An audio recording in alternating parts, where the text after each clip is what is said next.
พร้อมแล้วเด้อเจ้าบุญใหญ่บ้านเฮา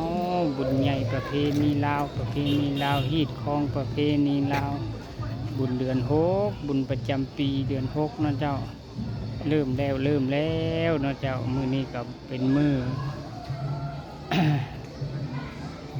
มื้อห่อข้าวต้มเนาะเจ้าเนาะเอิ้นว่ามื้อห่อข้าวต้มมื้อสีเพิ่งสีเทียนเนาะเจ้ามื้อสีเพิ่งสีเทียนบุญใหญ่ก็เอิ้นมื้อสีเพิ่งสีเทียนแต่เพื่อนๆมาเด้อเนาะเจ้ามาลินบุญประเพณีบุญใหญ่บ้านคอยเด้อเพิ่นตกแต่งเรียบร้อยแล้วเนาะเจ้าเนาะแม่ค้าแม่ขายก็หลั่งไหลเทมาเลยเด้นี่เจ้าเป็นตั้งค่าตั้งขายห้านค่าห้านขาย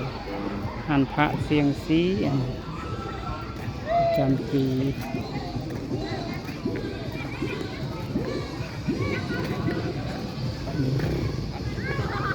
มันขายเครื่อง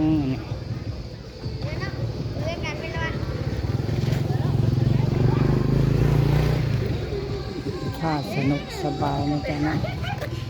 เครื่องบินของเด็กกำลังลากัน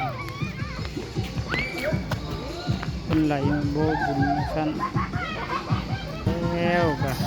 มุ่งหน้ามุ่งตาซื้อของต้อนของฝากเมื่อให้ลูกให้หลานนะจ๊ะเนาะซื้อเครื่องใช้ของซอยนะจ๊ะตลาดขึ้นมาเลือกซื้อได้นะจ๊ะเนาะเลือกซื้อเลือกหาได้มีรถลินพร้อมเด้นะเนาะจ๊ะเนาะนี่วัดอ้วงกวางสะอาดงาม